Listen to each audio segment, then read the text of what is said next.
என் name வந்து மணிமேகலை. நான் வந்து பழனியில இருக்கேன். இவங்க வந்து என்னோட அத்தை, சின்ன மாமியார். இவங்களுக்கு வந்து 16 வருஷமா பேபி இல்ல. மேரேஜ் ஆகி 16 வருஷம் ஆச்சு. குழந்தை இல்ல. எங்க மாமியாருக்கு வந்து கர்ப்பப்பை எடுத்திருந்தோம். அப்போ வந்து ட்ரீட்மெண்ட்க்கு இங்க வந்திருந்தாங்க. அப்போ நான் சரி வாங்க அத்தை நம்ம போய் இங்க பார்ப்போம் அப்படின்னு சொல்லிட்டு, அவங்க இல்ல எல்லா பக்கம் பார்த்தாச்சு. எனக்கு அது சக்ஸஸ் ஆன மாரி தெரியல. இனி எங்க எனக்கு சக்ஸஸ் ஆக போகுது அப்படின்னு சொல்லிட்டு, அவங்க ரொம்ப ஃபீல் பண்ணி சொன்னாங்க. இல்ல அத்தை வாங்க நம்ம லாஸ்ட்டா நம்ம ட்ரை பண்ணுவோம் வாங்க அத்தை அப்படின்னு சொல்லிட்டு, அவங்கள நான் கூட்டிட்டு போனேன். அப்புறம் மேம் கிட்ட பேசுறப்போ அவங்க ரொம்ப பாசிட்டிவா பேசுனாங்க. அவங்களுக்கு ஒரு எனர்ஜி சரி பாசிட்டிவா பேசுறதுனால ஒரு நம்பிக்கை வந்துச்சு. அப்புறம் மாமா ஃபாரின்ல இருக்கனால அவங்க வர சொல்லி அதுக்கப்புறம் பேசி, மாமாவும் ஒத்துக்கவே மாட்டேன்னு சொல்லிட்டாங்க. அப்புறம் சரி மேம் தான் பேசினாங்க. பேசி ஒவ்வொரு டைமும் சொல்லவும் மாமாவும் ஓகே அப்படின்னு சொல்லிட்டு ட்ரீட்மெண்ட் பார்த்தாங்க. ட்ரீட்மெண்ட் பார்த்து ஃபஸ்ட்டு டைமே சக்ஸஸ் ஆயிருச்சு. இப்போ ஒரு குட்டி பையன், அழகான ஒரு குட்டி பையன் இருக்கா. இவன் தான் அவன். என்னோடய பேர் முத்து. எல்லாத்துக்கும் வணக்கம். குழந்தை இல்லாத தம்பதிகள் எல்லாம் இங்கே வாங்க.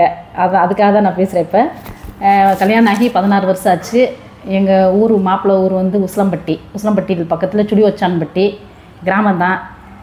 உங்களுக்கே தெரியும், ஒரு குழந்தை இல்லைன்னா அந்த கிராமத்தில் எத்தனை பேர் எவ்வளோ இழிவாக பேசுவாங்கன்னு தெரியும். வயசு வேறு கூடிருச்சு. எனக்கு 16 வருஷம் ஆயிடுச்சு. சரி இனிமேல் எங்கிட்ட குழந்தை பிறக்க போகுது, மன கஷ்டத்தோடு தான் இருந்தேன் நான். அப்புறம் என்னோடய மருமக இது எங்களுக்கு ஒரு கடவுள் மாதிரி. இது வந்து சொல்லிச்சு, இந்த பொண்ணு வந்து இங்கே வாங்க தென்னுக்கு ரொம்ப நாள் சொல்லிகிட்டே இருந்துச்சு. நான் அசால்ட்டாக இருந்தேன். அப்புறமா அக்காவுக்கு வந்து கர்ப்பப்பை ஆப்ரேஷன் பண்ணுறப்போ வந்து பார்த்தோடனே இந்த வளாகமே எனக்கு ரொம்ப பிடிச்சிருச்சு. அன்பு ஹாஸ்பிட்டலோட அந்த சுற்றுச்சூழல் எனக்கு ரொம்ப பிடிச்சிருந்துச்சு. அந்த அன்பு ஹாஸ்பிட்டல்ன்ற பேருக்கு தகுந்த மாதிரி இங்கே எல்லாருமே அன்பானவங்க. அதனால் வந்து எனக்கு ரொம்ப பிடிச்சிருந்துச்சு. அதனால் வந்து நான் என்ன சொல்கிறேன்னா, ஒரு பொண்ணுக்கு வந்து ஒரு தாய் வீட்டில் எவ்வளோ மன ஆறுதல் கிடைக்குமோ, அந்த தாய் வீட்டோட மன ஆறுதல் வந்து இந்த அன்பு ஹாஸ்பிட்டலில் கிடைக்குது. அந்த பேருக்கு தகுந்த மாதிரி, அன்பு மருத்துவமனைன்ற பேருக்கு தகுந்த மாதிரி இங்கே உண்மையில் எல்லாமே அன்பாக தாங்க இருக்குது.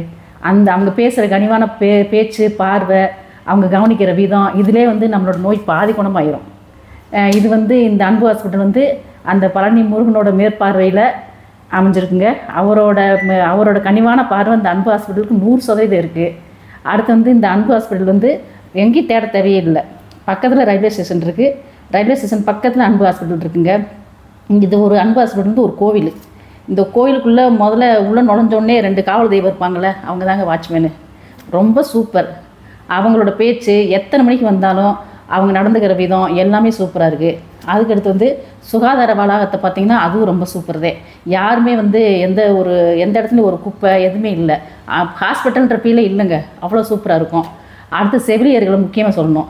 செவிலியர்கள்லாம் வந்து அந்த கடவுள் அவங்க வந்து எப்படி சொல்கிறது, கடவுளோட மேற்பார்வை இருப்பாங்கள்ல, அந்த மாதிரி அவங்கள செவிலியர்கள் வந்து ரொம்ப நல்லா கவனிப்பாங்க. யார் பண்ணாலும் டாக்டர் வர்றதுக்கு முன்னாடியே அவங்களோட பேச்சு, அவங்க பழகிற விதம், அவங்க வந்து நோயாளிகிட்ட நடந்துக்கிற விதத்துலேயே வந்து நமக்கு பாதி நோய் குணமாயிரும். அதுக்கடுத்து கருவறைக்குள்ளே போனால் சாமியார் நம்ம டாக்டர்மா, மதிப்பிற்குரிய குணசீலன் டாக்டர் மற்றும் பாக்கியத்தம்மாவோட வழியில் வந்த டாக்டர் அம்மா தான் விந்தியா மேடம். ரொம்ப சூப்பர். அவங்க ஜான் பீட்டர் சாரும் ரொம்ப சூப்பர்.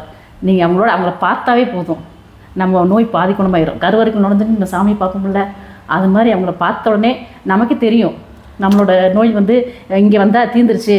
சாமியை பார்த்தோடனே அவங்கள்ட்ட நம்ம முறையிட்டு நமக்கு தீர்ந்துருதில்ல, அது மாதிரி இங்கே வந்தோடனே எல்லாமே தீர்ந்துடும் நமக்கு. அவங்க பேச்சு, மேடத்தோட பேச்சு ரொம்ப சூப்பர். ஒரு ஹாஸ்பிட்டலுக்கு வந்தால் மறுபடியும் நமக்கு ஹாஸ்பிட்டல் போகக்கூடாதுன்னு நினைப்போம். ஆனால் இவங்க பேச்சை கேட்கறதுக்காகவும் இவங்களை பார்க்கறதுக்காகவே இந்த ஹாஸ்பிட்டல் பொழுதுன்னைக்கு வரணும்னு தோணுங்க. 16 வருஷமா நமக்கு குழந்தை இல்லையே, நமக்கு இந்த வரம் நமக்கு கிடைக்குமா அப்படின்னு நான் நினச்சேன்.